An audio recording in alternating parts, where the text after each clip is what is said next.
ನಮಸ್ಕಾರ. ಜಾತಕ ಫಲ ಕಾರ್ಯಕ್ರಮಕ್ಕೆ ಸ್ವಾಗತ. ನಾನು ಅಮೃತಾ ಗೌಡ. ಈ ದಿನದ ಕಾರ್ಯಕ್ರಮದಲ್ಲಿ ಈ ದಿನದ ವಿಶೇಷತೆ 12 ರಾಶಿಗಳ ಫಲಾಫಲ. ನೀವು ಕಳಿಸಿರುವಂತಹ ಸಂದೇಶಗಳಿಗೆ ಉತ್ತರವನ್ನ ತಿಳಿಸ್ಕೊಡ್ತಾ ಹೋಗ್ತೀವಿ. ಮೊದಲಿಗೆ ಜ್ಯೋತಿಷ್ಯ ಪ್ರಾಜ್ಞರಾದಂತಹ ಶ್ರೀಕಂಠ ಶಾಸ್ತ್ರಿಗಳನ್ನ ಕಾರ್ಯಕ್ರಮಕ್ಕೆ ಸ್ವಾಗತಿಸಿಕೊಳ್ಳೋಣ. ಶಾಸ್ತ್ರಿಗಳೇ, ಕಾರ್ಯಕ್ರಮಕ್ಕೆ ಸ್ವಾಗತ. ತಮಗೆ ನಮಸ್ಕಾರಗಳು. ಶಾಸ್ತ್ರಿಗಳೇ, ಮೊದಲಿಗೆ ಈ ದಿನದ ವಿಶೇಷತೆಯನ್ನ ತಿಳಿಸ್ಕೊಡೋದಾದ್ರೆ. ಶ್ರೀ ಗುರುಭ್ಯೋ ನಮಃ. ಹರಿ ಓಂ. ಮೂರ್ತಿತ್ವೇ ಪರಿಕಲ್ಪಿತ ಶಶಿಭೃತೋ ವರ್ತ್ಮ ಪುನರ್ಜನ್ಮನ ಮಾತ್ಮೇತ್ಯಾತ್ಮವಿದಾಂ ಕೃತುಶ್ಚ ಯಜತಾಂ ಭರ್ತ ಅಮರಜ್ಯೋತಿಷಾಂ ಲೋಕಾನಾಂ ಪ್ರಳಯೋದ್ಭವ ಸ್ಥಿತಿ ವಿಭುಶ್ಚಾನೇಕಧಾಯ ಶ್ರಿತೌ ವಾಚನ್ನ ಸದದಾತ್ವನೇಕ ಕಿರಣ ತ್ರೈಲೋಕ್ಯ ದೀಪೋ ರವಿಹಿ. ವೀಕ್ಷಕರೆಲ್ಲರಿಗೂ ಶುಭೋದಯ, ಶುಭ ಬೆಳಗು. ಈ ದಿನದ ಸಂದೇಶಗಳನ್ನು ಪರಿಶೀಲಿಸೋಣ. ಅದಕ್ಕೂ ಮುನ್ನ ಇವತ್ತಿನ ಪಂಚಾಂಗವನ್ನು ಗಮನಿಸಿಕೊಳ್ಳೋಣ. ಶ್ರೀ ಶೋಭಕೃ ನಾಮ ಸಂವತ್ಸರ, ಉತ್ತರಾಯಣ, ಶಿಶಿಋತು, ಮಾಘ ಮಾಸ, ಕೃಷ್ಣ ಪಕ್ಷವಾಗಿದೆ.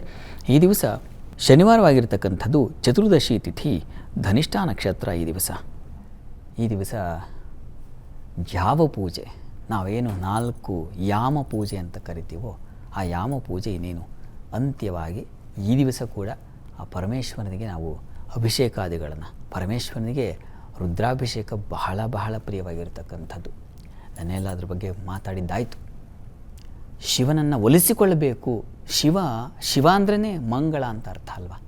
ಹೀಗಾಗಿ ಮಂಗಳ ನಮಗೆ ಉಂಟಾಗಬೇಕು, ನಾವು ನಮ್ಮ ಜೀವನ ಪಾವನವಾಗಬೇಕು, ನಮ್ಮ ಬದುಕು ಮಂಗಳಮಯವಾಗಬೇಕು ಅಂದರೆ ಪರಶಿವನ ಆರಾಧನೆ ಪ್ರತಿ ದಿವಸ ಮಾಡಬೇಕು. ಅದರಲ್ಲೂ ಆ ರುದ್ರ ಪ್ರಶ್ನ ಅಂತಕ್ಕಂಥ ಯಾವ ಭಾಗ ಇದೆ ಅದನ್ನು ನಮ್ಗೆ ಹೇಳೋದು ಕಷ್ಟ ಆಗ್ತಾಯಿದೆ, ಒಪ್ಕೊಳ್ತೀನಿ. ಆದರೆ ಕೇಳಿಸ್ಕೊಳ್ಬಹುದಲ್ಲ, ನೋಡಬಹುದಲ್ಲ ಆ ದೃಶ್ಯಗಳನ್ನು. ಈಶ್ವರನಿಗಾಗುವ ಅಭಿಷೇಕ ಹಾಗೂ ಆ ಅಭಿಷೇಕದ ಸಂದರ್ಭದಲ್ಲಿ ಉಚ್ಚಾರಣೆ ಮಾಡ್ತಕ್ಕಂಥ ಮಂತ್ರಗಳು, ಇವೆರಡರಿಂದ ಪರಮೇಶ್ವರ ನಮ್ಮ ಬದುಕನ್ನೇ ಪಾವನಗೊಳಿಸಿಬಿಡ್ತಾನೆ. ಹೀಗಾಗಿ ಈ ದಿವಸ ಕೂಡ ತಾವು ಈಶ್ವರ ಸನ್ನಿಧಾನದಲ್ಲಿ ವಿಶೇಷ ಅಭಿಷೇಕಾದಿಗಳ ದರ್ಶನ ಮಾಡಿ, ಸಾಧ್ಯವಾದರೂ ಭಾಗವಹಿಸಿ, ಶ್ರವಣ ಮಾಡಿ. ಇವೆಲ್ಲವೂ ನಿಮ್ಮ ಕಷ್ಟವನ್ನು ಕಳೆಯುತ್ತೆ. ಪರಮೇಶ್ವರ ಕಷ್ಟವನ್ನು ಕಳೆಯುವವನು, ಮುಕ್ತಿ ಕೊಡ್ತಕ್ಕಂಥವನು. ಈಶ್ವರ ಯಾವುದಕ್ಕೆ ಅಧಿಪತಿ? ಲಯಕ್ಕೆ. ಲಯ ಅಂದ್ರೇನು? ಮುಗಿದು ಹೋಗೋದು. ಸಾಮಾನ್ಯ ಅರ್ಥದಲ್ಲಿ ಇದು ಮುಗಿದು ಹೋಗುತ್ತೆ, ಒಂದು ಅಂತ್ಯ ಕಾಣಿಸ್ತಾನವನು.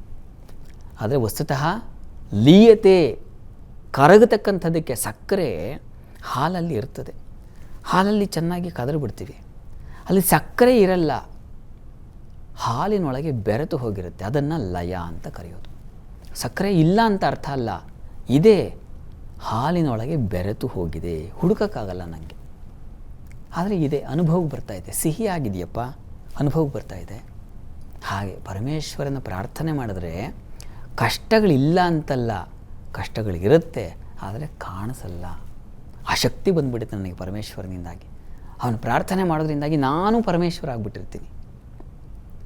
ಹಾಗೆ ಆತನಲ್ಲಿ ನಮ್ಮನ್ನು ಹೀರಿಕೊಂಡು, ಕಷ್ಟ ನಿನಗಿಲ್ಲ, ಇದು ಕಷ್ಟ ಅನಿಸಲ್ಲ ನನಗೆ. ಎಷ್ಟೋ ಬಾರಿ ಕೆಲಸ ನಮಗೆ ತುಂಬ ಆಸಕ್ತಿಯಿಂದ ಮಾಡ್ತೇವೆ, ಸಮಯ ಹೋಗಿದ್ದು ಎಷ್ಟೊತ್ತಾಯ್ತಪ್ಪ ಅಂದುಕೊಳ್ತೀವಿ. ಕೆಲವರಿಗೆ ಆಸಕ್ತಿ ಇಲ್ಲದೆ ಇರೋರಿಗೆ ಅಯ್ಯೋ ಎಷ್ಟು ತುಂಬಿದ್ರೆ ಸಾಕಪ್ಪ. ಹೀಗೆ ಎಲ್ಲದರಲ್ಲಿ ಒಂದು ಆಸಕ್ತಿಯನ್ನು ಬೆಸೆದು ಬಿಡ್ತಾನವನು. ಪರಮೇಶ್ವರನ ಆರಾಧನೆಯಿಂದ ಏನಪ್ಪ ಫಲ ಅಂದರೆ ಇದು.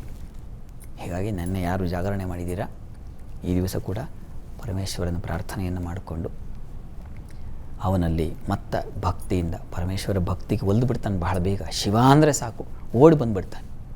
ಪ್ರೀತಿಯಿಂದ, ಭಕ್ತಿಯಿಂದ ಅವನ ಆರಾಧನೆ ಈ ದಿವಸವೂ ಮಾಡಿ. ಶುಭವಾಗಲಿ.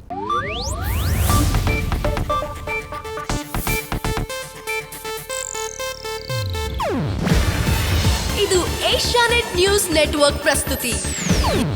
ನೀವು ನೋಡ್ತಿದ್ದೀರಾ ಏಷ್ಯಾನೆಟ್ ಸುವರ್ಣ ನ್ಯೂಸ್.